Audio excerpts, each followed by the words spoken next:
बिस्मिल्लाहिर्रहमानिर्रहीम। कैसे हैं भैया आप लोग? रटना नहीं है, समझना है। Syntax book board second year chemistry chapter number 5 introduction to hydrocarbon, और उसका पार्ट जो है वो 5 करने जा रहे हैं। ये लाइट की रिफ्लेक्शन पड़ रही है इसलिए पार्ट जो है वो लिखा हुआ नज़र नहीं आ रहा है, मैंने यहाँ लिख दिया है। कॉपी पेंसिल ले लीजिए, लेक्चर को नोट करना और मुस्कुराते रहना है। मेहरबानी किया करें, मुस्कुराते रहा करें, ठीक है।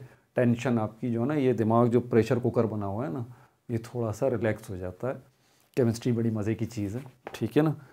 इसको एंजॉय करें बस, एक मेहरबानी करके कि आप इसको फिज़िक्स, मैथमेटिक्स, बायोलॉजी जिस तरह आप उनको पढ़ते हैं ना, आप इसको ना पढ़ें, बल्कि इसको आप सीखें, ठीक है। इसको आप सीखें और ये आपको समझ में आ गई ना, इससे प्यारा सब्जेक्ट आपको कोई लगेगा ही नहीं। बहरहाल हम चल रहे थे अल्काइन को डिस्कस कर रहे थे। पिछली वीडियो में मैंने यहाँ से रोक दिया था, मैंने बोला भाई थोड़ा सा रुकें, मैं थोड़ा जहनी तौर पर डिस्टर्ब हो गया हूँ, घर में होता हूँ, पता ही है, एक छोटा सा इशू हो गया था इस वजह से मुझे, वरना पिछली वीडियो में इंशाल्लाह हम इस टॉपिक को भी ख़त्म कर देते। बहरहाल तो एसिडिटी ऑफ टर्मिनल अल्काइंस, ये जो है अब यहाँ पर एसिडिटी ऑफ टर्मिनल अल्काइंस, यहाँ दो चीज़ें समझने वाली हैं। अल्काइन तो आपको पता है क्या है, टर्मिनल का क्या मतलब है। यहाँ पर एसिडिटी, बारी बारी इसको समझ लेते हैं तो आपको ये कॉन्सेप्ट क्लियर हो जाएगा, ठीक है। एसिडिटी वर्ड एसिड से निकला है। एसिड जो है वो आपको पता है, एक आम सी डेफिनेशन एसिड की ये है, वो चीज़ जो कि हाइड्रोजन आयन प्रोड्यूस करे उसको हम एसिड कहते हैं, ठीक है। हाइड्रोजन आयन प्रोड्यूस करे। हाइड्रोक्लोरिक एसिड जो है एसिड इसलिए है क्योंकि भाई पानी में डालें तो ये हाइड्रोजन आयन और क्लोराइड आयन जो है वो प्रोड्यूस करता है, तो इससे हाइड्रोजन आयन निकल रहे हैं, इसलिए ये चीज़ जो है वो एसिड हो गई। अल्काइन जो है लिखा हुआ है जैसे एसिडिटी ऑफ टर्मिनल अल्काइन, तो अल्काइन जो है ये CH3 ट्रिपल बॉन्ड CH, ये जो है क्या ये भी एक एसिड है? बिल्कुल, ये एसिड हो सकता है। अच्छा, अल्काइन और इथाइन में ये गड़बड़ कर जाता हूँ थोड़ी सी, जो है ना, मुझे ये कहना मुनासिब होगा कि अल्काइन जो है, अल्काइन की ही बात हो रही है ना। अब अल्काइन में मिसाल ये सीधी सीधी मेरे पास इथाइन की आ जाती है। भाई सिर्फ इथाइन ही नहीं है अल्काइन के अंदर, अल्काइन में जो है वो प्रोपाइन भी है, ब्यूटाइन भी है, ठीक है। तो इन सारे अल्काइंस की बात की जा रही है। इनमें से कुछ अल्काइन ऐसे हैं जो कि वीक एसिड हैं। जी, क्या हैं? वीक एसिड हैं। वीक एसिड हैं, वीक हो या स्ट्रॉन्ग हो, अभी मैंने बताया। हाइड्रोजन आयन प्रोड्यूस करेंगे क्या? जी बिल्कुल करेंगे। तो हाइड्रोजन आयन प्रोड्यूस करेंगे, इसीलिए ये फिर एसिड होंगे। क्या सारे अल्काइन? नहीं, सारे अल्काइन नहीं, सारे अल्काइन नहीं। एक ख़ास किस्म के अल्काइन आप देख लीजिएगा। आपको पता है अल्काइन में ट्रिपल बॉन्ड तो होता ही है, आपने सिर्फ ये देखना है कि भाई ये ट्रिपल बॉन्ड लगा हुआ कहाँ पे। टर्मिनल का मतलब होता है एंड, तो बिल्कुल चेन के लास्ट में आखिरी वाले जो कार्बन हैं उनके साथ अगर आपको जो है वो ट्रिपल बॉन्ड नज़र आ रहा है किसी अल्काइन में, मिसाल के तौर पे हमारे पास अल्काइन में हमारे पास इथाइन भी है, ब्यूटाइन भी है, प्रोटाइन भी है, पेंटाइन भी है। पेंटाइन ले लेते हैं 5 वाला। शर्त सिर्फ यही है ना कि भाई ट्रिपल बॉन्ड होना चाहिए, तो ये भी पेंटाइन बन जाएगा, ये भी अल्काइन बन जाएगा, और अल्काइन में ये पेंटाइन 5 कार्बन है यहाँ पे। तो यहाँ पर अगर यहाँ ट्रिपल बॉन्ड लगा हुआ है, ठीक है, या यहाँ लगा हुआ, या फिर यहाँ लगा हुआ, अब ये तीनों ही पेंटाइन है, ये भी, ये भी, ये भी। क्यों पेंटाइन है भाई? क्योंकि ट्रिपल बॉन्ड लगा हुआ है और 5 कार्बन के एटम है, वेरी सिंपल। अब ये तीनों पेंटाइन है, तो इसमें से कौन सा पेंटाइन टर्मिनल अल्काइन कहलाएगा? क्योंकि वही तो वीक एसिड होगा। तो आप देख लीजिए इसके टर्मिनल कार्बन्स को, आखिर के कार्बन एटम्स को, क्या आखिर के कार्बन एटम के साथ ट्रिपल बॉन्ड लगा हुआ है? तो जिस कार्बन के साथ, जिस चेन में, जिस पेंटाइन के साथ आपको टर्मिनल कार्बन के साथ ट्रिपल बॉन्ड नज़र आ रहा है, समझ जाइए वो अल्काइन क्या है? वो अल्काइन टर्मिनल अल्काइन कहलाएगा और वो वीक एसिड होगा। समझ में आ गई बात? अब इसको देखें, ये रहा इसका, ये भी टर्मिनल, ये भी टर्मिनल। 2 टर्मिनल होते हैं ना, एक ये टर्मिनल, ये टर्मिनल, किनारे एंड, 2 एंड है ना, एक ये रहा, एक ये रहा। इस एंड पे आपको ये नज़र आ रहा है ट्रिपल बॉन्ड, तो ये जो है अल्काइन क्या है? ये टर्मिनल अल्काइन है और ये वीक एसिड है। इस वाले अल्काइन को देखें, ये रहा इसका आखिरी का कार्बन एटम, ये रहा आखिर का कार्बन एटम, कोई ट्रिपल बॉन्ड नहीं है, कोई ट्रिपल बॉन्ड नहीं है, बीच में ट्रिपल बॉन्ड है, तो ये अल्काइन तो है लेकिन टर्मिनल अल्काइन नहीं है, तो इसका मतलब ये वीक एसिड भी नहीं है। इसको अगर देखें तो ये हमारे पास क्या है, ये ट्रिपल बॉन्ड है तो अल्काइन है, 5 कार्बन के एटम हैं तो अल्काइन में पेंटाइन है, तो क्या ये अल्काइन टर्मिनल अल्काइन कहलाएगा? बिल्कुल कहलाएगा। आखिरी वाला कार्बन का एटम इसके साथ 3 बॉन्ड आपको नज़र आ रहे हैं, तो ये भी टर्मिनल अल्काइन है। समझ में आ गई बात आपको? और ये भी क्या है? Weak acid. और वीक एसिड है या स्ट्रॉन्ग एसिड है तो ये वीक एसिड, लेकिन ये हाइड्रोजन आयन प्रोड्यूस करेगा। आपको पता है इनके साथ हाइड्रोजन भी लगे होते हैं, मैंने जो अभी लगाए नहीं है, ठीक है। तो ये बात हो गई। और क्या है? और ये है कि मार्कर रख के मैं कहीं भूल गया, मिल गया दूसरा मार्कर मिल गया, ये तो सही तरह आपको नज़र भी नहीं आ रहा होगा। तो टर्मिनल अल्काइन समझ में आ गया, और ये भी समझ में आ गया कि टर्मिनल अल्काइन कौन सा होता है, और ये भी समझ में आ गया कि अगर कोई अल्काइन टर्मिनल अल्काइन है तो वो असल में वीक एसिड है। अब चलते हैं इसकी रीज़न की तरफ। ये रीज़न जो है ना वो आते हैं, वाई, क्यों कोई अल्काइन जो है वो टर्मिनल अल्काइन तो है, ठीक है, लेकिन वो वीक एसिड क्यों है? वाई वीक एसिड, या एसिड कर लें। इसका रीज़न क्या है, इसके पीछे वजह क्या है? इसके पीछे वजह है, ये दिखा देता हूँ, ये ट्रिपल बॉन्ड। आपको पता है कार्बन को 4 बॉन्ड अपने बनाने होते हैं, तो हाइड्रोजन यहाँ पर एक चाहिए, इसको जो है वो,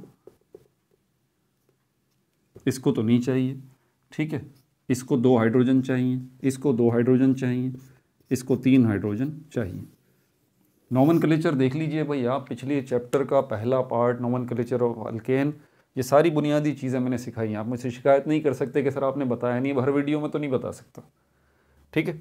तो ये हो गया पेंटाइन। और ये आप देख लीजिए, हम ढूंढने जा रहे हैं रीज़न वाई एसिड, ये जो है अल्काइन जो कि पेंटाइन भी है और टर्मिनल अल्काइन भी है, ये एसिडिक क्यों है, ये वीक एसिड क्यों है? इसके पीछे वजह है ये बॉन्ड, ठीक है, इसके पीछे वजह है ये बॉन्ड। ये जो बॉन्ड आपको 3 नज़र आ रहे हैं ना, याद करें, कार्बन क्या करता है, ये भी कार्बन, ये भी कार्बन, सारे कार्बन जो है वो ये काम करेंगे, लाजमी बात है। कौन सा काम? हाइब्रिडाइजेशन वाला। अपने चारों ऑर्बिटल जो हैं इनको यूटिलाइज करेंगे, ठीक है, सॉरी सब नहीं करेंगे, हाँ सब नहीं करेंगे। अगर अल्काइन की बात आए, नोट कर लें, अगर अल्काइन की बात आए तो सिर्फ 2 जो हैं ऑर्बिटल वो हाइब्रिडाइजेशन करेंगे और वो होगी sp हाइब्रिडाइजेशन। अगर अल्कीन की बात आए तो 3 जो है ऑर्बिटल हाइब्रिडाइजेशन का प्रोसेस करेंगे, और यहाँ पे जो ऑर्बिटल बनेंगे वो बनेंगे sp2। और अगर अल्केन की बात आए तो चारों के चारों ऑर्बिटल कार्बन के मिक्स होंगे आपस में, हाइब्रिडाइजेशन का प्रोसेस होगा, और 4 जो ये बनेंगे, चारों के चारों ऑर्बिटल हाइब्रिड ऑर्बिटल होंगे, और हर हाइब्रिड ऑर्बिटल का नाम क्या होगा? sp3 sp3 sp3। समझ में आ गई बात? चारों अगर ऑर्बिटल इन्वॉल्व है, कौन सी हाइब्रिडाइजेशन? sp3, और उसके नतीजे में 4 जो ऑर्बिटल बनेंगे वो क्या कहलाएंगे? sp3 orbital. हर ऑर्बिटल sp3 ऑर्बिटल कहलाएगा अगर 4 इन्वॉल्व होंगे। अगर 3 इन्वॉल्व होंगे तो ये sp2 हाइब्रिडाइजेशन कहलाएगी, और तीनों के इन्वॉल्व होने के नतीजे में जो 3 हाइब्रिड ऑर्बिटल बनेंगे, हर एक hybrid orbital sp2 sp2 sp2 कहलाएगा। और अगर 2 इन्वॉल्व होंगे, जैसे कि अल्काइन वाले केस में है, इसमें है, तो इसके अंदर सिर्फ 2 ऑर्बिटल जो हैं वो हाइब्रिडाइजेशन का प्रोसेस करेंगे, और उसके नतीजे में कौन सी हाइब्रिडाइजेशन होगी? यहाँ पर sp हाइब्रिडाइजेशन, क्योंकि ये एक S है और ये एक P है, इसलिए ये हाइब्रिडाइजेशन कहलाएगी sp हाइब्रिडाइजेशन, और इसके नतीजे में 2 हाइब्रिड ऑर्बिटल बनेंगे। कौन कौन से? sp और sp, दो हाइब्रिड ऑर्बिटल बनेंगे। अब ये जो हाइब्रिड ऑर्बिटल बनेगा ना, इसको हम हाइब्रिड ऑर्बिटल कह रहे हैं। ये दूसरा वाला भी हाइब्रिड ऑर्बिटल, ये भी sp हाइब्रिड ऑर्बिटल है, ये भी sp हाइब्रिड ऑर्बिटल है। मतलब इसमें s का कैरेक्टर भी है, p का कैरेक्टर भी है। ध्यान से सुन लीजिए, इस वाले ऑर्बिटल में भी s का कैरेक्टर है और p का कैरेक्टर है, इस वाले ऑर्बिटल में भी s का कैरेक्टर है और p का कैरेक्टर है। s का कैरेक्टर जो है इसके अंदर वो है 50%, ठीक है। और ये वाला जो ऑर्बिटल है इसके अंदर भी s का कैरेक्टर 50%। समझ में आ गई बात? तो अभी हम अल्काइन को बात कर रहे हैं, अल्काइन को, अल्केन को नहीं कर रहे, अल्कीन को नहीं कर रहे, और ना ही अल्केन की sp3 हाइब्रिडाइजेशन को डिस्कस कर रहे हैं, ना ही हम अल्कीन की sp2 हाइब्रिडाइजेशन को डिस्कस कर रहे हैं। हम अल्काइन की sp हाइब्रिडाइजेशन को डिस्कस कर रहे हैं, क्योंकि अल्काइन की ये जो sp हाइब्रिडाइजेशन है जिसके नतीजे में दो ये हाइब्रिड ऑर्बिटल बनते हैं और हर एक हाइब्रिड ऑर्बिटल के अंदर 50% कैरेक्टर s का होता है, तो sp हाइब्रिडाइजेशन वजह है, sp हाइब्रिडाइजेशन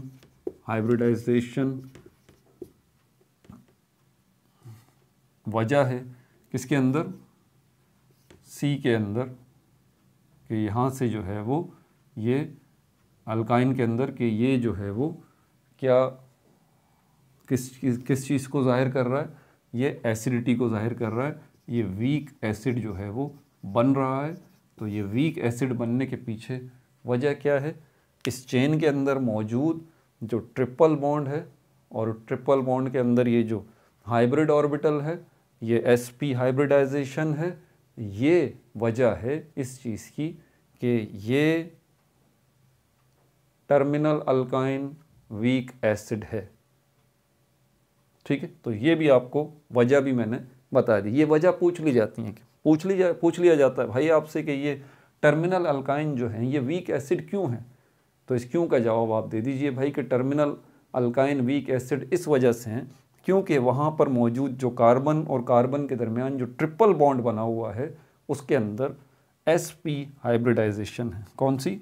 sp हाइब्रिडाइजेशन है। ये दो जो ऑर्बिटल हैं वो हाइब्रिड ऑर्बिटल हैं sp वाले, ठीक है। वजह भी पता चल गई, और इन हाइब्रिड ऑर्बिटल के अंदर s और p का कैरेक्टर भी आपको पता चल गया, 50% होता है। आगे चलते हैं, ठीक है। और क्या ख़ास बात है इसके अंदर जो मैंने नोट की थी, ठीक है। अब यहाँ पर एक और चीज़ भी ज़रा नोट कीजिएगा। ये कार्बन ट्रिपल बॉन्ड बना रहा है दूसरे कार्बन के साथ, और एक साइड पे ये चौथा बॉन्ड जो बना रहा है वो हाइड्रोजन के साथ भी बना रहा है। ये लास्ट वाले कार्बन को लेते हैं, बल्कि इस वाले को नहीं, क्योंकि हमने पेंटाइन की मिसाल ली है ना, तो इन कार्बन्स की हम बात नहीं करते। ये हमारा टारगेट है, ये वाला कार्बन। इसको 4 बॉन्ड बनाने, ठीक है। 3 बॉन्ड तो इसने इस वाले कार्बन के साथ बना दिए, एक बॉन्ड आगे ये हाइड्रोजन के साथ बनाएगा, ठीक है। 4 बॉन्ड बन गए इसके।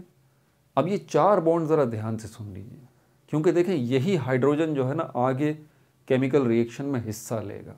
एसिड की बुनियादी शक्ल को मत भूलिएगा कि मोस्टली एसिड्स जो हैं वो क्या करते हैं? वो हाइड्रोजन आयन प्रोड्यूस करते हैं पानी के अंदर। मैंने मिसाल देके समझाया है, हाइड्रोक्लोरिक एसिड, हाइड्रोजन आयन और क्लोराइड आयन ये प्रोड्यूस करेगा हाइड्रोक्लोरिक एसिड पानी के अंदर। तो हाइड्रोजन आयन जो भी प्रोड्यूस करेगा वो क्या कहलाएगा? एसिड कहलाएगा। क्या कहलाएगा? एसिड कहलाएगा। अब यहाँ से हमें इस टर्मिनल अल्काइन में से हाइड्रोजन को देखना है, क्या वो रिमूव हो रहा है? बिल्कुल हो रहा है भाई, तभी तो ये टर्मिनल अल्काइन वीक एसिड बन रहा है। अब हाइड्रोजन के रिमूव होने की वजह ये देखें, Y hydrogen is removing, Y hydrogen is removing.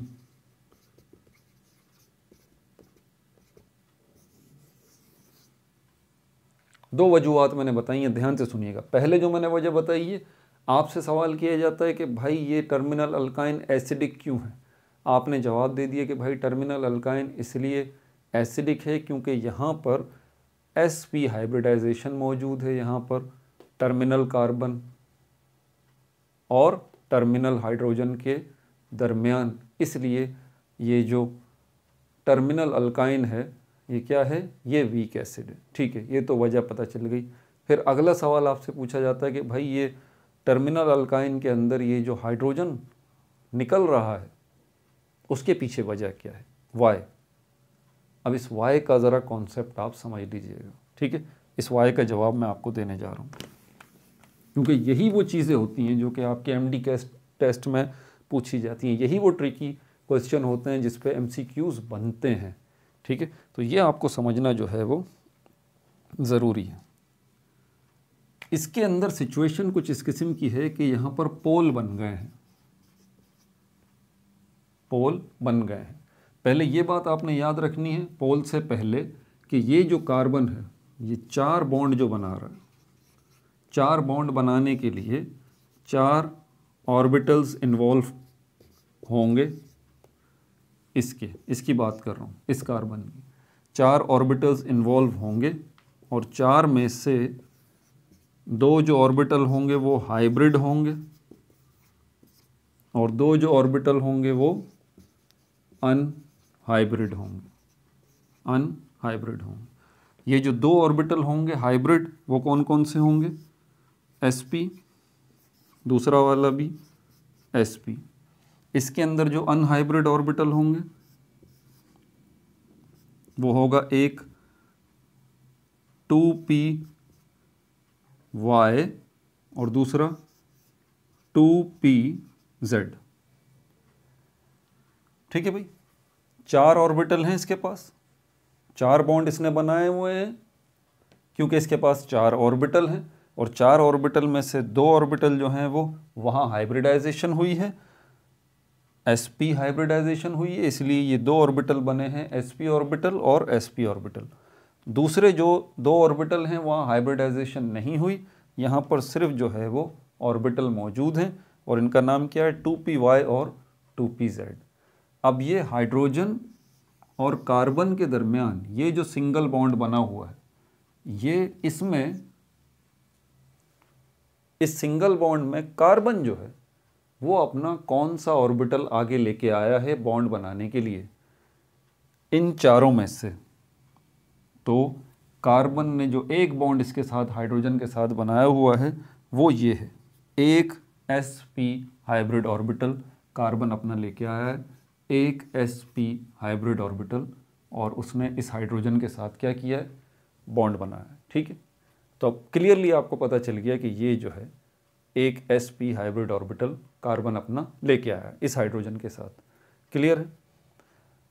जब ये sp हाइब्रिडाइजेशन की मदद से यहाँ बॉन्ड बनेगा कार्बन और हाइड्रोजन के दरमियान, तो कार्बन जो है ये ज़्यादा अपनी तरफ खींच के रखेगा इस ऑर्बिटल को, ठीक है, और स्लाइटली नेगेटिव हो जाएगा। जैसे ही कार्बन स्लाइटली नेगेटिव होगा हाइड्रोजन स्लाइटली पॉजिटिव हो जाएगा। क्या कहा मैंने, जब ये कार्बन इस हाइड्रोजन के साथ बॉन्ड बनाएगा sp हाइब्रिडाइजेशन वाला sp हाइब्रिडाइज ऑर्बिटल की मदद से बॉन्ड बनाएगा, तो उसके नतीजे में क्या होगा, उसके नतीजे में ये कार्बन जो है वो स्लाइटली नेगेटिव हो जाएगा और ये हाइड्रोजन स्लाइटली पॉजिटिव हो जाएगा। इसको हम एक और नाम देते हैं, हम कहते हैं कि ये इलेक्ट्रो नेगेटिव हो जाएगा, ठीक है, और ये हाइड्रोजन जो है ये हो जाएगा इलेक्ट्रो पॉजिटिव, इलेक्ट्रो पॉजिटिव, ठीक। और जब ये डिफरेंस आ जाता है कि एक इलेक्ट्रो नेगेटिव है तो दूसरा इलेक्ट्रो पॉजिटिव है, जब ये डिफरेंस आ जाता है तो हम क्या कहते हैं, पोल बन गए हैं या फिर पोलैरिटी आ गई है, पोल बन गए हैं या पोलैरिटी आ गई है। पोल याद रहे आपको, पॉजिटिव और नेगेटिव ही होते हैं। तो ये कार्बन वाला जो है ये नेगेटिव पोल हो गया और ये हाइड्रोजन वाला जो है ये पॉजिटिव पोल हो गया। तो हम ये कहेंगे यहाँ पर पोलैरिटी आ गई है, दो पोल बन गए हैं, ये नेगेटिव पोल, ये पॉजिटिव पोल। और इसी कार्बन को हम कहेंगे कि ये कार्बन जो है वो स्लाइटली नेगेटिव है, मतलब ये कार्बन जो है वो इलेक्ट्रोनेगेटिव है। और ये हाइड्रोजन जो है वो स्लाइटली पॉजिटिव है, तो मतलब ये स्लाइटली इलेक्ट्रो पॉजिटिव है। पोलैरिटी यहाँ पर आ गई। ये क्यों बताया है मैंने? ये मैंने इसलिए बताया है क्योंकि हाइड्रोजन रिमूव जब ही होता है जब वहाँ पर पोलैरिटी हो। ज़रा नशीन कर लीजिए, हाइड्रोजन जब ही रिमूव होता है जब वहाँ पर पोलैरिटी हो। एक जो है इलेक्ट्रोनेगेटिव हो तो दूसरा इलेक्ट्रो पॉजिटिव हो। और यहाँ पर जो पोलैरिटी बन रही है इस कार्बन और इस हाइड्रोजन के दरमियान, इसके पीछे वजह क्या है? इसके पीछे वजह है इनके दरमियान जो बॉन्ड बना है उसमें जो ऑर्बिटल इन्वॉल्व है, वो ऑर्बिटल है sp हाइब्रिड ऑर्बिटल। ये वजह बन रहा है पोलैरिटी की, ये वजह बन रहा है यहाँ पर पोल्स की, ये वजह बन रहा है इसको इलेक्ट्रोनेगेटिव बनाने की और इसको इलेक्ट्रो पॉजिटिव बनाने की। और ये वजह बन रहा है कि ये हाइड्रोजन अब यहाँ से रिमूव हो सकता है इनडायरेक्ट वे में। ये वजह बन रहा है कि जब हाइड्रोजन यहाँ से रिमूव हो सकता है तो इस पूरे अल्काइन को हम एसिड कह सकते हैं। आपने देखा घूम फिर के वजह कौन बन रहा है? ये sp हाइब्रिड ऑर्बिटल वजह बन रहा है। ये वजह बन रहा है कि अगर ये ना होता कार्बन और हाइड्रोजन के दरमियान तो ये पोलैरिटी भी ना होती, मतलब यहाँ नेगेटिव और पॉजिटिव पोल भी ना बनते, मतलब कार्बन जो है वो स्लाइटली इलेक्ट्रोनेगेटिव भी ना होता, हाइड्रोजन स्लाइटली इलेक्ट्रो पॉजिटिव भी ना होता, और इस पोलैरिटी की वजह से हाइड्रोजन रिमूव भी ना होता। तो हाइड्रोजन रिमूव ना होता तो ये पूरा का पूरा अल्काइन एसिड भी ना होता। लेकिन अब ये सब कुछ है तो इसके पीछे वजह ये हाइब्रिड ऑर्बिटल है। क्लियर है? कौन सा वाला? sp2 नहीं, sp3 नहीं, ये बात ध्यान में रखिएगा। ठीक है भाई, वजह भी मैंने आपको बता दी। यहाँ बच्चे बोलते हैं ना एमडी केट में, पता नहीं एमसीक्यूज में हमसे पूछ क्या रहा है। एमडी केट में एमसीक्यूज ही समझ में नहीं आते, पता नहीं पूछ क्या रहा है। ये क्या टर्मिनल अल्काइन और ये क्या वजह पूछ रहा है कि भाई ये क्यों है, ये इसकी वजह ये है, इसकी वजह ये है, क्यों आखिर टर्मिनल अल्काइन जो है वीक एसिड है, बताइए। वजह पता लग गई क्यों है? इस वजह से। अगर नहीं समझ में आया तो वीडियो बैक करके दोबारा मेरी बात को तसल्ली से सुनिए। हमारे पास एसिडिटी को मेजर करने के लिए एसिड, आपको पता है एसिड हमारे पास जो है वो स्ट्रॉन्ग एसिड भी होते हैं और वीक एसिड भी होते हैं। ऐसी बात pH जो है ये वो नंबर हैं, ठीक है, 0 से लेके 7 तक, वैसे 0 से लेके 14 तक हैं लेकिन एसिड के लिए हम ले रहे हैं 0 से लेके 7 तक। 0 1 2 3 4 5 6 7, ये 7 नंबर आपको ये बताते हैं कि भाई ये एसिड जो है वो स्ट्रॉन्ग है या वीक है। किसी एसिड की pH की वैल्यू अगर 1 आ जाए तो समझ जाइए ये स्ट्रॉन्ग एसिड है, किसी एसिड की pH की वैल्यू 2 आ जाए तो समझ जाइए ये भी स्ट्रॉन्ग है लेकिन इतना स्ट्रॉन्ग नहीं है जितना ये था, और किसी एसिड की pH की वैल्यू 3 आ जाए तो आप समझ जाइएगा कि ये भी स्ट्रॉन्ग है लेकिन ये इतना स्ट्रॉन्ग नहीं है जितना कि ये था, और ये इतना स्ट्रॉन्ग नहीं है जितना कि ये था। क्या समझा रहा हूँ आपको? मैं आपको ये समझा रहा हूँ जितना बड़ा नंबर होता चला जाएगा एसिड वीक होता चला जाएगा, जितना छोटा नंबर होता चला जाएगा एसिड जो है स्ट्रॉन्ग होता चला जाएगा। किसका नंबर? pH। आपको मैं pH बताता हूँ, एक एसिड का उसकी pH की वैल्यू 1 है, आप समझ जाइए बहुत स्ट्रॉन्ग है। अगर मैं किसी एसिड का बताता हूँ pH की वैल्यू जो है वो 5 है 6 है तो आप बोलेंगे वीक एसिड है। समझ में आ गई? तो नंबर्स की मदद से आप एसिड की ताकत को पहचान कर सकते हैं, ठीक है, कि ये आया स्ट्रॉन्ग है या वीक है। pH के अलावा एक और यूनिट है जिसकी मदद से आप जो है उसको पहचान सकते हैं कि आया ये एसिड जो है वो स्ट्रॉन्ग है या वीक है, और वो है हमारे पास pKa, pKa, ये pKa, तो इसकी जो वैल्यू होगी उसको देख के आप जो है वो मेजर कर लेंगे कि आया ये चीज़ जो है वो कितनी एसिडिक है। मिसाल के तौर पर अगर मैं ईथीन की बात करूं, ईथीन और ईथाइन की बात करूं, क्या ईथीन एसिडिक हो सकता है? इसकी ईथीन की जो है वो आप pKa की वैल्यू देख लें, क्या है इसकी pKa की वैल्यू है 44, ठीक है। क्या ईथाइन एसिडिक हो सकता है? आप इसकी भी भाई pKa की वैल्यू देख लीजिए, इसकी pKa की वैल्यू जो है वो है 25, ठीक है। इसका मतलब ईथीन है वो भी एसिडिक हो सकता है और ईथाइन है वो भी एसिडिक हो सकता है, लेकिन दोनों में से स्ट्रॉन्ग कौन सा है? पीएच की वैल्यूज देखी थी आपने, जितना छोटा नंबर उतना स्ट्रॉन्ग एसिड। बिल्कुल इसी तरह जितनी pKa की छोटी वैल्यू उतना स्ट्रॉन्ग एसिड। तो यहाँ पर आप देख लें, यहाँ पर pKa की ये वैल्यू कम है ईथाइन की, और pKa की ये वैल्यू जो है वो ज़्यादा है ईथीन की। तो ईथीन जो है वो इतना स्ट्रॉन्ग एसिडिक नहीं है जितना कि ईथाइन है। जितनी pKa की वैल्यू कम उतनी स्ट्रेंथ ज़्यादा, उतनी ताकत ज़्यादा।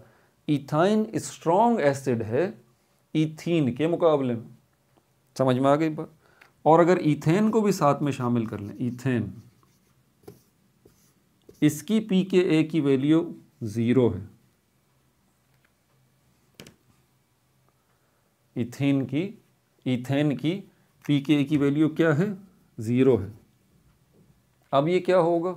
अब आप सोच रहे हैं कि यार जितनी कम वैल्यू होगी pKa की वो तो ज़्यादा स्ट्रॉन्ग होगा, तो ईथाइन जो है इसकी वैल्यू कम है, तो ये ईथाइन जो है वो ईथीन के मुकाबले में ईथाइन जो है वो ज़्यादा स्ट्रॉन्ग है, क्योंकि इसकी वैल्यू कम है, इसकी वैल्यू ज़्यादा है।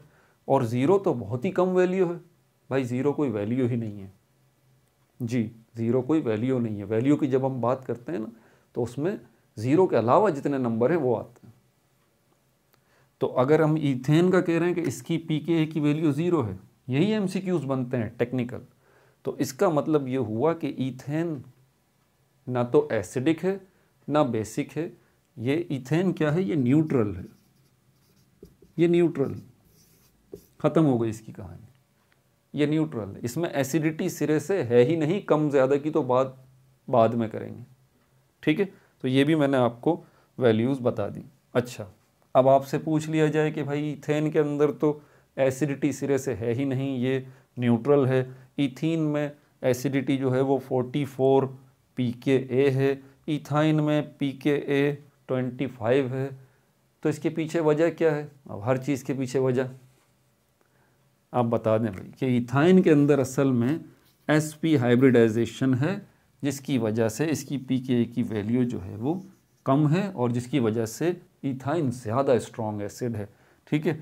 ईथीन के अंदर देखें तो इसमें sp2 हाइब्रिडाइजेशन है, जिसकी वजह से ये जो है वो ईथाइन के मुकाबले में वीक एसिड है, ठीक है। और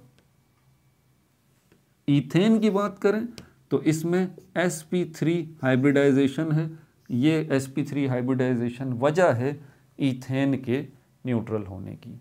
ये sp2 हाइब्रिडाइजेशन वजह है ईथीन के थोड़े से एसिडिक होने की, और यही sp हाइब्रिडाइजेशन वजह है ईथाइन के ज़्यादा एसिडिक होने की एज़ कम्पेयर टू ईथीन, ठीक है।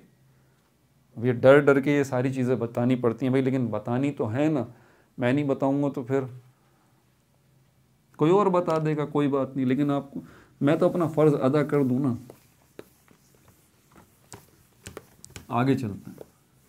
अब इसके कुछ केमिकल रिएक्शन भी आप देख लें, एसिडिटी ऑफ टर्मिनल अल्काइन के कुछ केमिकल रिएक्शन, ठीक है। यहाँ पर मैं केमिकल रिएक्शन पहले अब लिख दिया करूँगा ताकि मुझे सहूलत हो जाए। ये इथाइन आ गया, ठीक है भाई। ये सिल्वर नाइट्रेट के साथ रिएक्ट करेगा, सिल्वर नाइट्रेट के साथ ये रिएक्ट करेगा। कहाँ पे? पानी के अंदर। पानी के अंदर आपको अमोनिया डालनी पड़ेगी, ये अभी बताता हूँ आपको। उसके नतीजे में ये हाइड्रोजन यहाँ से निकल जाएगा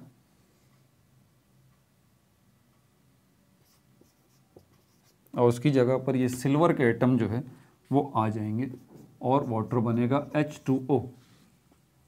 अब आप चेंज नोट करें इसमें और इसमें फ़र्क क्या है। पहले ये बता दूं ये होगा कहाँ पर। ये आपने कंटेनर लिया, इसमें आपने क्या लिया? पहले H2O पानी लिया, फिर आपने इसमें क्या डाला? आपने अमोनिया डाल दिया, ठीक है, अमोनिया भी इसके अंदर आ।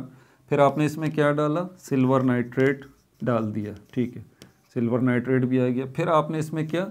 इथाइन जो है इसको डाल दिया।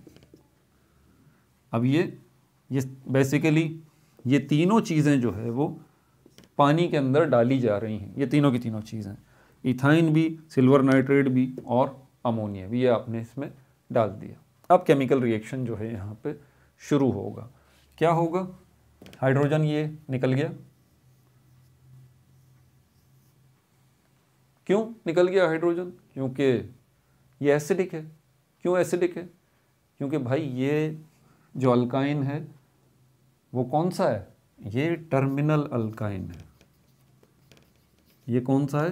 टर्मिनल अल्काइन है जी। इथाइन जो है, इथाइन जो है ये क्या है? ये टर्मिनल अल्काइन है। टर्मिनल कार्बन के साथ देख लें 3 बॉन्ड बने हुए, तो इसका ये हाइड्रोजन जो है वो एसिडिक इन नेचर है, ये निकलेगा। यहाँ पर पोल बने हुए हैं, यहाँ पर पोलैरिटी है, ये इलेक्ट्रो नेगेटिव है कार्बन स्लाइटली, ये हाइड्रोजन इलेक्ट्रो पॉजिटिव है स्लाइटली, मतलब यहाँ पोलैरिटी है और पोलैरिटी होगी तो वहाँ पर क्या है? एसिड बनने की गुंजाइश है, मतलब हाइड्रोजन के रिमूव होने की गुंजाइश है, ठीक है। तो ये हाइड्रोजन यहाँ से निकल जाएगा। हाइड्रोजन निकल जाएगा तो इसकी जगह पर कौन आएगा? ये सिल्वर आएगा, ठीक है। एक सिल्वर यहाँ आ जाएगा, एक सिल्वर यहाँ आ जाएगा। अब बच्चे बोलते हैं सर ये तो एक ही सिल्वर है, ये 2 जगहों पे कैसे आ गया? भाई ये मकसद नहीं है, आइए ये लें। अब सही है, अब 2 सिल्वर हो गए, अब तो प्रॉब्लम नहीं है, ठीक है। तो ये तो इक्वेशन बैलेंस करने वाली बात होती है, ठीक है, उसमें क्लियर हो जाता है ये। तो ये सिल्वर यहाँ पर ये आ जाएगा, यहाँ आ गया और यहाँ आ गया। अब हाइड्रोजन जो निकल गया है यहाँ से वो कहाँ जाएगा? हाइड्रोजन जो निकल गया है वो कहाँ जाएगा?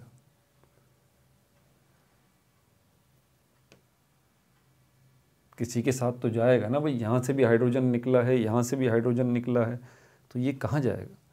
ये वाटर बनाएगा, ठीक है। इसी कंटेनर के अंदर OH आयन भी मौजूद होंगे।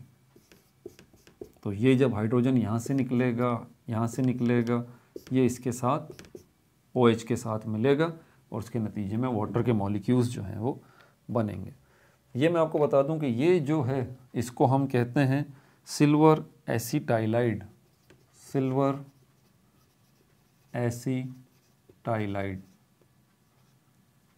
और यहाँ पर लिखा हुआ है white PPT, white PPT, white precipitate. Precipitate कैसा? इंटरेस्टिंग बात मैं आपको बताऊं, आपको हैरत होगी सुन के। आपने ये बीकर लिया था, इसमें पानी डाला था, पानी कलरलेस है, उसका कोई कलर नहीं है। आपने अमोनिया गैस इसमें डाल दी, कलरलेस, कोई कलर नहीं है। आपने सिल्वर नाइट्रेट इसके अंदर डाल दिया, कलरलेस, कोई कलर नहीं है। आपने इथाइन इसके अंदर डाल दिया, कलरलेस, कोई कलर नहीं, कुछ भी ऐसा नहीं। लेकिन थोड़ी देर बाद जब केमिकल रिएक्शन शुरू होगा, मतलब ये कि ये जो मैं कह रहा हूँ ना कलरलेस, इसके ये आपके सामने जब होगा ना तो आपको ऐसा लगेगा ये तो पानी तो है, चेंज तो कोई भी नहीं आया। कितनी सारी चीज़ें डाल दी, हालांकि पानी नहीं है, पानी के अंदर अमोनिया भी है, सिल्वर नाइट्रेट भी है, इथाइन भी है इसी पानी के अंदर, लेकिन आपको कोई तब्दीली नज़र नहीं आ रही, ठीक है। हाँ, जब केमिकल रिएक्शन शुरू हो जाएगा तो आपको इसके अंदर पाउडर जाहिर होता हुआ नज़र आएगा। आप कहेंगे यार ये पाउडर कहाँ से निकल रहा है इसमें से?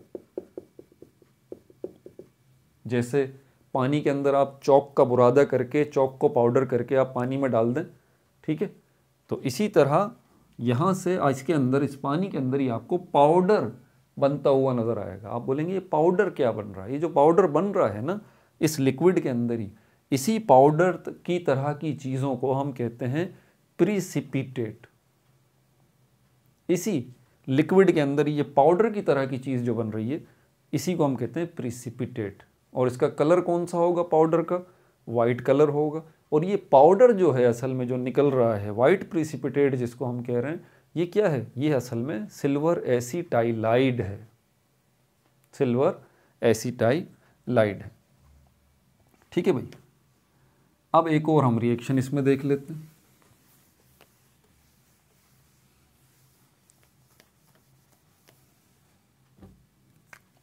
अब फिर हम बीकर लेंगे, उसमें पानी लेंगे। ठीक है, पहले ये बना लेते हैं CH triple bond CH। Ethyne को आप रिएक्ट करवा रहे हैं कॉपर क्लोराइड के साथ। कॉपर क्लोराइड के साथ दोबारा अमोनिया गैस इन्वॉल्व हो जाएगी यहाँ पर। ठीक है, और उसके नतीजे में ये कॉपर आ गया कार्बन के साथ, ट्रिपल बॉन्ड, फिर ये कार्बन के साथ, फिर ये कॉपर, और ये H2O ये बन गया। अब आपने जो बीकर लिया है उसमें पहले क्या लिया आपने? H2O पानी लिया, फिर इसी में आपने अमोनिया को डिज़ोल्व किया, फिर इसी के अंदर आपने कॉपर क्लोराइड जो है इसको आपने इसमें डिज़ोल्व किया, फिर इसी के अंदर आपने जो है इस इथाइन को भी डिज़ोल्व कर दिया। अब केमिकल रिएक्शन शुरू हो गया। याद रहे इसका भी कोई कलर नहीं है, बिल्कुल आपको ऐसा लगेगा पानी पड़ा हुआ। तो ये पानी जो है इसके अंदर एक्चुअली पानी भी है, इसके अंदर अमोनिया भी है, इसके अंदर कॉपर क्लोराइड भी है, और इसके अंदर इथाइन भी है। कौन सा ethyne? Terminal ethyne, terminal alkyne, जो कि एसिडिक है, जिसमें से हाइड्रोजन को निकलना है, रिमूव होना है, और ये साबित करना है कि ये जो अल्काइन है ये क्या है? ये एसिड है। अच्छा, पता कैसे लगेगा? वही यहाँ से इसी पानी के अंदर आपको पाउडर बनता हुआ नज़र आएगा। पाउडर, तो ये पाउडर जो बन रहा है, इस केस के अंदर ये पाउडर हमने देखा था वाइट कलर का था ना। इस केस के अंदर ये जो पाउडर बनेगा ये रेड कलर का बनेगा। किसका बनेगा? रेड कलर का, जिसकी वजह से पानी जो है ये आपको सोल्यूशन रेड कलर का नज़र आना शुरू हो जाएगा। आप ये समझ लें कि पानी के अंदर कलर्ड चॉक्स मिलती है ना, रेड कलर की चॉक है, वो पानी के अंदर मिक्स हुई हुई है। अब जो है यहाँ से ये निकलता हुआ आपको नज़र आ रहा है।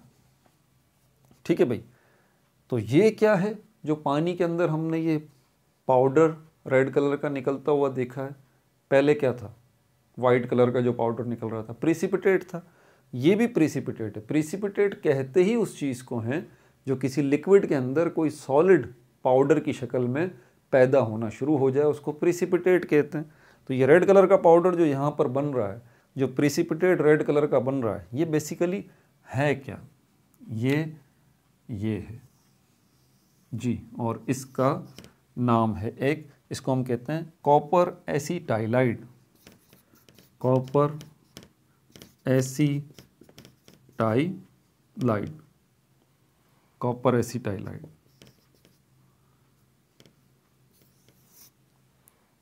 ठीक है भाई। अब इसकी तफसील बताने की ज़रूरत तो नहीं कि ये कैसे बना। ये रहा इथाइन, इसका हाइड्रोजन ये जो है ये रिमूव होगा, इसका हाइड्रोजन जो है ये रिमूव होगा। इसी कंटेनर के अंदर जो है OH आइंस भी प्रोड्यूस होंगे। ठीक है, ये हाइड्रोजन जो निकल रहे हैं ये जाएंगे इसके पास, ये जाएगा इसके पास, क्या बन जाएगा? H2O। ठीक है, बाकी ये जगह जो खाली होगी इस जगह पर क्या आ जाएगा? इस जगह पर ये कॉपर आएगा। ये कॉपर असल में क्लोराइड से अलग हो जाएगा। कितने कॉपर हैं? 2 कॉपर हैं। एक कॉपर इधर आ जाएगा इस हाइड्रोजन की जगह, एक कॉपर इस जगह पे आ जाएगा। तो ये बन जाएगा फिर कॉपर एसीटाइलाइड, और हाइड्रोजन इस इथाइन से रिमूव हो जाएगा, जो इस बात का सबूत है कि ये इथाइन असल में वीक एसिड है। ठीक है भाई, आगे चलते हैं।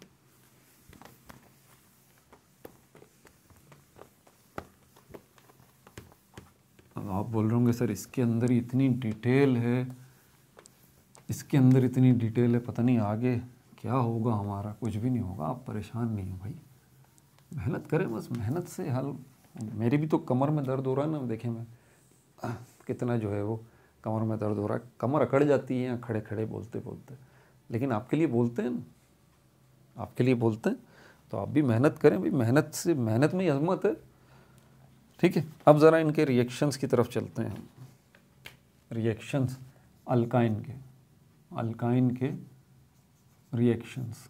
वैसे तो अभी ये भी रिएक्शन ही थे ये, लेकिन ये वाले अब जो हम डिस्कस करने जा रहे हैं ये एडिशन रिएक्शन। ठीक है, एडिशन रिएक्शन, यानी कि अल्काइन जो है इसके अंदर ये जो ट्रिपल बॉन्ड बना हुआ है, इस ट्रिपल बॉन्ड में ही कोई तब्दीली होगी। अल्काइन में कार्बन, ये हाइड्रोजन, ये खुद कहीं नहीं जाएगा। इथाइन में, इस इथाइन में ये कार्बन, ये हाइड्रोजन, ये खुद कहीं नहीं जाएंगे, बल्कि इसमें कुछ चीज़ें आके ऐड हो जाएंगी। तो ऐसे केमिकल रिएक्शंस को हम कहते हैं एडिशन रिएक्शन, जिसमें सिर्फ कुछ ऐड हो रहा हो, रिमूव ना हो रहा हो। अब कोई ऐड होने के लिए जब यहाँ आएगा तो उसको जगह भी तो चाहिए ना, खाली जगह कहाँ है? ये तो जा नहीं रहे, ना कार्बन जा रहा ना हाइड्रोजन जा रहा। खाली जगह इससे बनेगी, इस बॉन्ड से बनेगी। एक बॉन्ड जो है वो दो नए एटम्स के लिए गुंजाइश निकाल देता है। ये एक बॉन्ड हटेगा, दो नए एटम आ सकते हैं। अगर दूसरा बॉन्ड भी हटा दें तो मज़ीद दो नए एटम आ सकते हैं।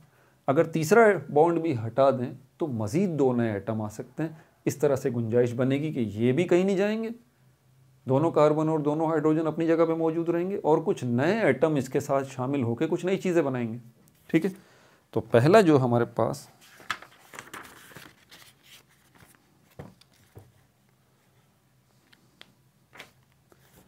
हाइड्रोजनेशन, पहला केमिकल रिएक्शन है हाइड्रोजनेशन। इसके नाम पर गौर करें, हाइड्रोजनेशन। हाइड्रोजनेशन का आसान सा मतलब एडिशन ऑफ हाइड्रोजन,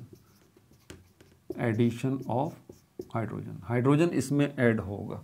तो इसको ले लेते हैं इथाइन को पहले, ट्रिपल बॉन्ड, ठीक है, और यहाँ पर ये हाइड्रोजन इसके साथ रिएक्ट कर रहा है। कहाँ जाएगा ये हाइड्रोजन? बॉन्ड ब्रेक होगा, ऑब्वियस सी बात है, तब जाके ये दो हाइड्रोजन यहाँ आ जाएंगे। यहाँ हाइड्रोजन पर कितने हो जाएंगे? CH2 डबल बॉन्ड CH2, ऐसी बात। अब आप बोलेंगे सर ये तो एडिशन तो हो गया, लेकिन ये अल्काइन से ट्रिपल बॉन्ड वाले से डबल बॉन्ड वाले में कन्वर्ट हो गया। अब आप इसको रिएक्ट करवाना चाहते हैं तो मज़ीद जो है गुंजाइश है कि इसके साथ फिर हाइड्रोजन को रिएक्ट करवा दीजिए आप, इसके साथ फिर हाइड्रोजन को रिएक्ट करवा दीजिए, तो एक बॉन्ड और निकल जाएगा। तो फिर उसके नतीजे में क्या बनेगा? CH3 single bond CH3। अब आप थोड़ा सा गौर करें, ये 3 बॉन्ड वाला इथाइन,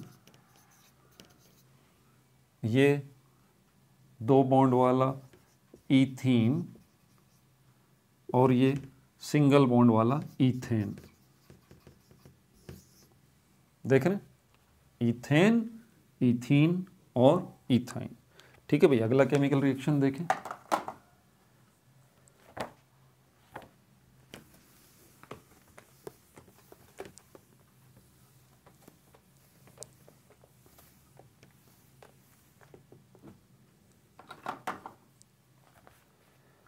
हाइड्रोहेलोजिनेशन, सेकंड जो एडिशन रिएक्शन है, हाइड्रोहेलोजिनेशन। नाम से आप अंदाज़ा कर लीजिए, मतलब हाइड्रोजन भी आएगा और हेलोजन भी आएगा। हेलोजन को कैपिटल X से रिप्रेजेंट करते हैं, ठीक है, वो आएगा। अब हेलोजन हमारे पास क्या क्या है? क्लोरीन, ब्रोमीन, आयोडीन, ये है ना। अच्छा, तो इनको हम अल्काइन में लेके आएंगे, लेकिन वही बात, एडिशन रिएक्शन है। तो यहाँ पर जो है वो निकाल तो कुछ सकते नहीं है, इसके अंदर कुछ नहीं निकाल सकते, हाँ बॉन्ड कम कर सकते हैं। तो यहाँ पर अगर मैं हाइड्रोजन ब्रोमाइड के साथ इसको रिएक्ट करवाता हूँ, हाइड्रोजन ब्रोमाइड के साथ इसको रिएक्ट करवाता हूँ, तो ये हाइड्रोजन जो है यहाँ आ सकता है, ये ब्रोमीन जो है वो भी यहाँ पर आ सकता है। ये हाइड्रोजन अपनी जगह पर ही बरकरार रहेंगे और इसके नतीजे में बनेगा डबल बॉन्ड ट्रिपल के बजाय, ठीक है, और CH और Br, CH और Br। देखें क्या फ़र्क पड़ा है, ये हाइड्रोजन इसके साथ आ गया, ठीक है, और ये ब्रोमीन कहाँ गया, ब्रोमीन यहाँ इसके साथ कार्बन के साथ लग गया और एक बॉन्ड ख़त्म हो गया, ठीक है भाई। इसको हम कहते हैं ब्रोमोइथीन, ब्रोमोइथीन। ये अलग बात है कि फैमिली चेंज हो गई, ये इथाइन जो है वो अल्काइन फैमिली का था और ये जो है वो इथीन है, तो ये अल्कीन फैमिली का बन गया एक बॉन्ड के रिमूव होने की वजह से। अच्छा, मज़ीद गुंजाइश है इसमें, हाँ इसमें मज़ीद गुंजाइश है, इसको आप फर्दर रिएक्ट करवा सकते हैं, ठीक है। CH2 double bond CH single bond Br, इसको दोबारा हाइड्रोजन ब्रोमाइड से रिएक्ट करवाइए, ठीक है, क्या होगा, एक बॉन्ड और रिमूव हो जाएगा, इथीन से ये इथेन की तरफ, ओ सॉरी अल्कीन से ये अल्केन की तरफ सफ़र शुरू कर देगा अपना। ये हाइड्रोजन जो है अब यहाँ आएगा या ये हाइड्रोजन यहाँ आएगा, यहाँ एक टेक्निकल बात जो पिछली वीडियो में बताई थी, और ये हाइड्रोजन जो है ये भी आएगा। इसको देख लें पहले क्या बना है, ये बना है यहाँ पर CH3 CH, और इसके साथ ऊपर भी ब्रोमीन लग गया और नीचे भी ब्रोमीन लग गया। क्या चेंज आया, क्या चेंज आया, ये ब्रोमीन जो है इधर आएगा। सबसे पहले तो ये एक बॉन्ड लाड़शू हो जाएगा, एक बॉन्ड जो है ये हटेगा नहीं जब तक ये हाइड्रोजन और ब्रोमीन लग ही नहीं सकते, तो ये निकल गया, ये ब्रोमीन यहाँ आ गया इसके साथ लग गया, ठीक है। ये हाइड्रोजन जो है वो आ जाएगा इसके साथ यहाँ पर, ठीक है। अच्छा, इनके नाम क्या क्या हैं, ये जो है मैंने बता दिया, ये तो ब्रोमोइथीन है, ठीक है, और ये 1,1 डाई ब्रोमोइथेन, ये जेमिनल डाई हैलाइड है। ये क्या बना है, याद है मैंने पिछली वीडियो में बताया था, जेमिनल डाई हैलाइड है ये, जेमिनल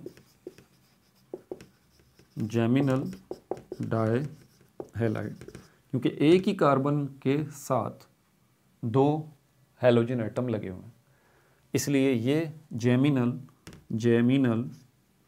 डाई हैलाइड कहलाएगा, ठीक है। और इसका नाम क्या है, इसका नाम है 1,1 डाई ब्रोमोइथेन, 1,1, ये 1 है, ये 2 है, तो 1 के ऊपर ही 2 ब्रोमो लगे हुए हैं, 1,1 डाई ब्रोमोइथेन, ये अल्केन फैमिली से ताल्लुक़ बन गया इसका, ठीक है भाई। अगला केमिकल रिएक्शन देखें,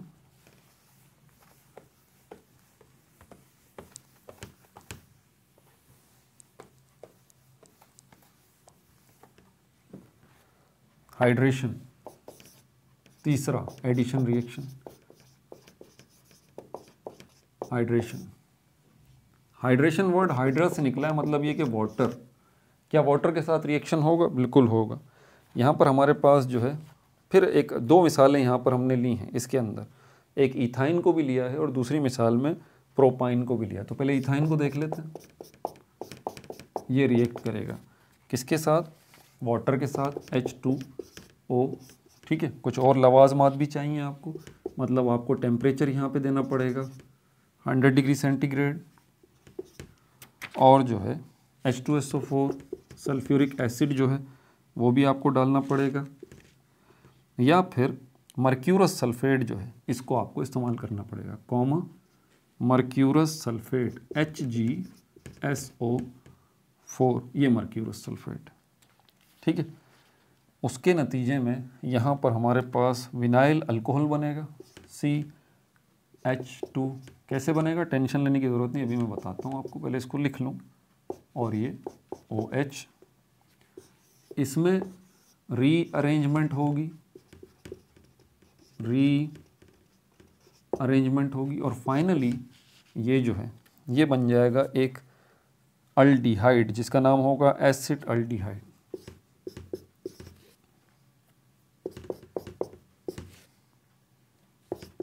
सर सब कुछ सर पे से गुजर गया, आपने क्या क्या बोला भाई, अभी सिर्फ लिखा है, टेंशन ना लें आप। अब बता देता हूँ, बहुत ही आसान है, कोई कॉम्प्लिकेटेड बात नहीं है इसके अंदर। एक बात तो ये कि हाइड्रेशन से मतलब है कि पानी इसके साथ शामिल होगा। अब पानी में शामिल क्या होगा, ये 2 हाइड्रोजन है और 1 ऑक्सीजन है। पानी जब ब्रेक होता है इस तरह से होता है, हाइड्रोजन आयन और हाइड्रोक्साइड आयन। तो ये हाइड्रोजन आयन जो है ये भी यहाँ आएगा और ये OH आयन जो है ये भी यहाँ आएगा, ये दोनों यहाँ पर आ जाएंगे। लेकिन वही बात है कि एक बॉन्ड को कुर्बानी देनी पड़ेगी, तो एक बॉन्ड जो है वो चला जाएगा, डबल बॉन्ड हो जाएगा और ये हाइड्रोजन आयन जब यहाँ आएगा तो CH2 हो जाएगा, ठीक है। और ये OH जो है जब यहाँ आएगा, OH पूरा का पूरा लगेगा, ठीक है।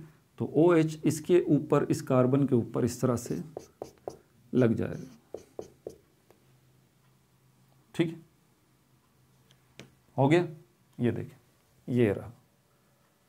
लेकिन सिर्फ बात यहीं पर ख़त्म नहीं होगी, बात यहीं पे ख़त्म नहीं होगी, यहाँ पर रीअरेंजमेंट होगी। ये जो ऑक्सीजन आपको नज़र आ रहा है इसके साथ ये हाइड्रोजन नज़र आ रहा है, ये हाइड्रोजन बोलेगा मुझे यहाँ आने दो, ये यहाँ आ जाएगा इसके साथ। और ये जो डबल बॉन्ड है ये सिंगल होकर डबल बॉन्ड यहाँ बन जाएगा। कैसे, ये देखें, CH2 सिंगल बॉन्ड C, एक बॉन्ड इसके साथ बन जाएगा, ये हाइड्रोजन नीचे आ गया, ठीक है भाई, रीअरेंजमेंट हो गया। और ये क्या बन गया, OH कहाँ गया, हाँ सॉरी, ये हाइड्रोजन यहाँ इसके साथ नहीं आएगा, बल्कि ये हाइड्रोजन थोड़ा सा आगे जाएगा इसके साथ। इसको हमने क्या बनाना है, ठीक है, ये हाइड्रोजन यहाँ आ जाएगा इसके साथ, यहाँ नहीं जाएगा, सॉरी मिस्टेक हो गई, ये हाइड्रोजन यहाँ आएगा, ठीक है। और ये हो जाएगा CH3, डबल बॉन्ड की जगह सिंगल बॉन्ड आ जाएगा, ये आ गया। और O जो है ये डबल बॉन्ड हो जाएगा और O के साथ जो H है वो यहाँ आ गया। इसके साथ जो ये जो CH है इसको मैं अगर यूँ करके लिख दूँ तो आपको कोई एतराज़ तो नहीं है बॉन्ड बना के, क्योंकि बात तो एक ही है ना। लेकिन यूँ करके लिखने से एक ख़ास, आपको जिन्होंने नॉमेनक्लेचर किया हुआ है, ग्रैंड टेस्ट किया हुआ है, उनको याद होगा ये ख़ास शक्ल जो है वो बनती है। याद आया किसकी बनती है, अल्डिहाइड की, अल्डिहाइड की। ये अल्डिहाइड है, लेकिन अल्डिहाइड तो बहुत सारे हैं, फॉर्मल्डिहाइड है, एसिटल्डिहाइड है, ठीक है। ये कौन सा है, ये हमारे पास जो सेकंड वाला है, CH3 यहाँ पे क्योंकि लगा हुआ है, तो ये सेकंड वाला अल्डिहाइड बनेगा एसिड अल्डिहाइड, ये बन गया एसिड अल्डिहाइड। दोबारा से शुरू करते हैं। हाइड्रेशन मतलब वाटर के साथ रिएक्शन होगा, वाटर के साथ रिएक्शन होने के लिए वाटर का टूटना ज़रूरी है हाइड्रोजन और OH में। हाइड्रोजन आयन जो है वो यहाँ आ जाएगा, OH आयन भी यहाँ आ जाएगा। यहाँ जब हाइड्रोजन आएगा तो फिर ये CH जो है वो CH2 हो जाएगा, जैसे ये हुआ है। और ये OH जो है ये कहाँ चला जाएगा, ये इसके ऊपर आएगा, जैसे यहाँ पर है। और ये ट्रिपल बॉन्ड जो है इनमें से एक बॉन्ड रिमूव हो जाएगा, डबल बॉन्ड हो जाएगा। फिर रीअरेंजमेंट होगी, यहाँ पर किस चीज़ की रीअरेंजमेंट होगी कि ये मैंने यहाँ बताया था कि रीअरेंज हो के ये जो फाइनल शक्ल बनेगी ये कैसे बनेगी कि OH का जो H है वो इसके साथ आ जाएगा, ये हो जाएगा CH3। दूसरी बात, ये जो डबल बॉन्ड है इसमें से एक बॉन्ड इसके साथ O के साथ आ जाएगा, ये आ गया। तीसरी बात, ये CH जो है चाहे तो साथ लिख दें, नहीं तो अलग करके लिखें तो बिल्कुल हमारे पास अल्डिहाइड जो है उसका फंक्शनल ग्रुप बन जाता है। ये रहा C डबल बॉन्ड O, ये कार्बोनाइल ग्रुप है। जिन बच्चों ने जो है वो किया हुआ है ना टेस्ट, उसका किसका, ग्रैंड टेस्ट नॉमेनक्लेचर का, उनको कोई परेशानी नहीं, ठीक है भाई। एसिटल्डिहाइड ये बन गया। आगे चलें। हाइड्रेशन के अंदर हमारे पास एक और केमिकल रिएक्शन है, उसको भी देख लेते हैं। इसमें इथाइन इस्तेमाल नहीं होगा, इसमें अल्काइन फैमिली का प्रोपाइन इस्तेमाल होगा, ठीक है, आपकी बुक के मुताबिक ये दिखा हुआ अभी। तो प्रोपाइन है तो 3 कार्बन के एटम इसके अंदर इन्वॉल्व होंगे, ठीक है। और जो है वो पहला वाला जो है इसके साथ ट्रिपल बॉन्ड बना हुआ है, H है, लास्ट वाले के साथ 3 हाइड्रोजन लगे हुए हैं और इस तरह से ये पोजीशन है इसकी, ठीक है भाई। ये हमारे पास है प्रोपाइन, ये रिएक्ट करेगा किसके साथ, वाटर के साथ, H2O वाटर के साथ। टेम्परेचर यहाँ पर आपको देना पड़ेगा 100 डिग्री सेंटीग्रेड, वही सब कुछ है। सल्फ्यूरिक एसिड H2SO4 या फिर इसके साथ आपको देना पड़ेगा AgSO4, HgSO4, मर्क्यूरस सल्फेट और सल्फ्यूरिक एसिड।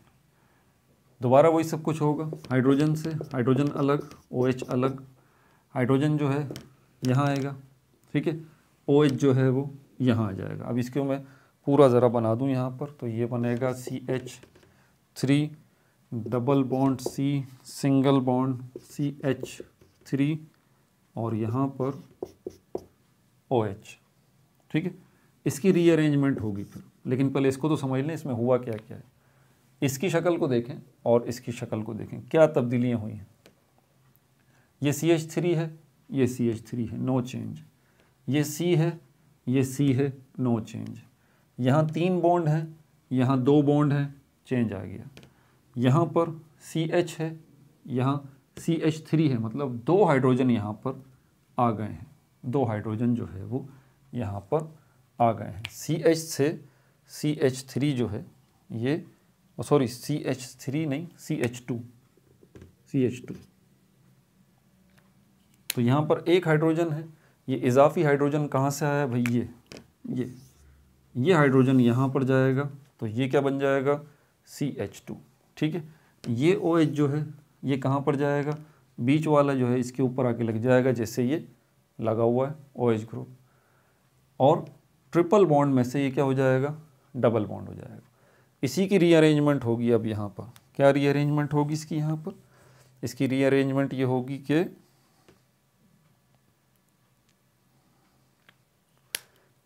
लिख लूँ, ये हो गया हमारे पास CH3, कार्बोनाइल ग्रुप बनाना है ना, तो हमें डबल बॉन्ड ऑक्सीजन के साथ यहाँ पे लगाना पड़ेगा CH3, ठीक है भाई, ये आ गया।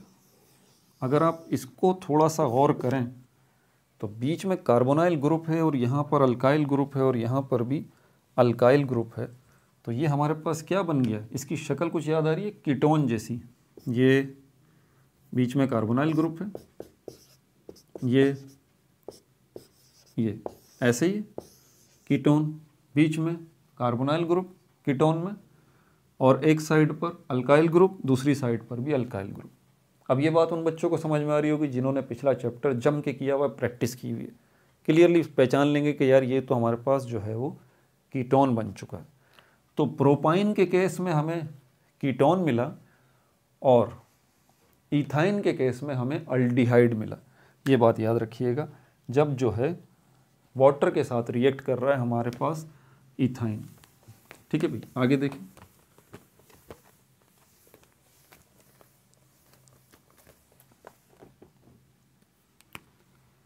चौथा जो है केमिकल रिएक्शन वो भी देख लीजिए, इसको हम कहते हैं ब्रोमिनेशन।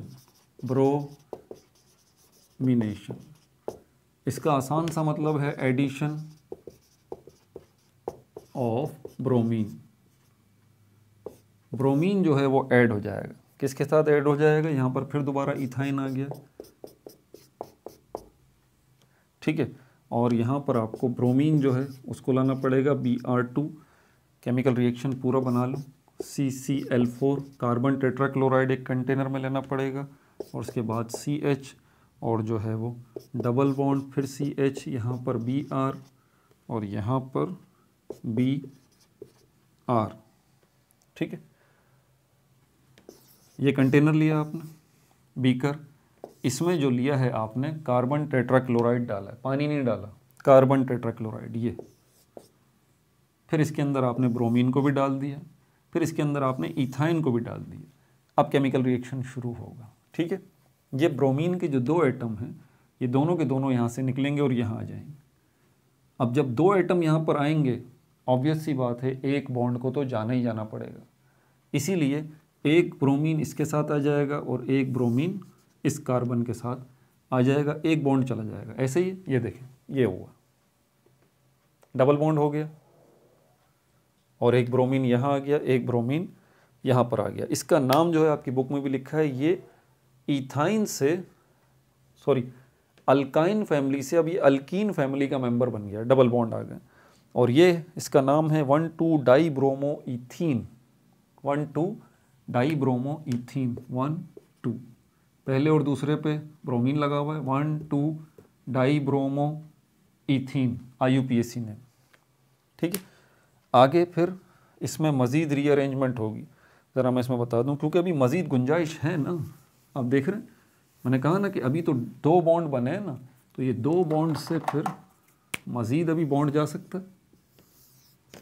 सकता है ना, ये CH और ये Br और ये CH और ये Br, मज़ीद ब्रोमीन आप डाल दें, मज़ीद ब्रोमीन को रिएक्ट करवाएं तो दो ब्रोमीन और आ जाएंगे, दो ब्रोमीन और आ जाएंगे, एक बॉन्ड और कम हो जाएगा। तो इसकी अब जो शक्ल बनेगी वो कैसी बनेगी, एक बॉन्ड कम हो जाएगा।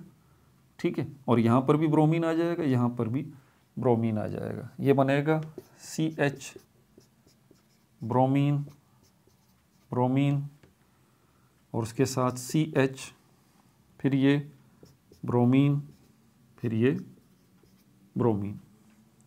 ठीक है भाई, ये क्या है, अगर इसको IUPAC नेम देखें हम इसका तो ये होगा 1,1,2,2 टेट्रा ब्रोमो इथेन। ठीक है, 1 पे भी 2 हैं, 2 पे भी 2 हैं, 1,1,2,2 टेट्रा ब्रोमो इथेन है ये बन गया। आखिरी केमिकल रिएक्शन देखते हैं।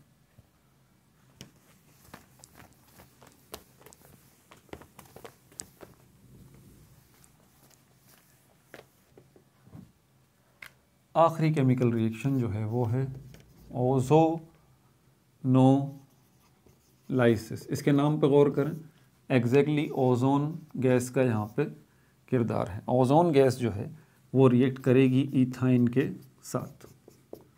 ठीक है, ओजोन गैस जब यहाँ पर रिएक्ट करेगी तो ओजोन में 3 एटम है ऑक्सीजन के, क्या 3 के 3 आ जाएंगे? बिल्कुल आ जाएंगे भाई, लेकिन ऐसे नहीं आएंगे, उसके लिए ये दोनों बॉन्ड जो है वो उड़ जाएंगे। अब आप सोच रहे होंगे यार ये 3 में से 2 बॉन्ड अगर उड़ जाएंगे तो फिर 4 ऑक्सीजन के एटम को आना चाहिए ना, 3 क्यों आ रहे हैं? ये बात आप मत भूलें कि यहाँ पर इससे पहले जो ब्रोमीन आया था वो सिंगल बॉन्ड ही बना सकता है, इसलिए वहाँ ब्रोमीन के एटम्स की तादाद आगे पीछे हो रही थी। यहाँ पर ऑक्सीजन, एक ऑक्सीजन जो है ना वो 2 बॉन्ड बना सकता है, तो यहाँ पर अगर एक ऑक्सीजन आएगा ना तो 2 बॉन्ड को कवर कर लेगा, 2 बॉन्ड बना सकता है।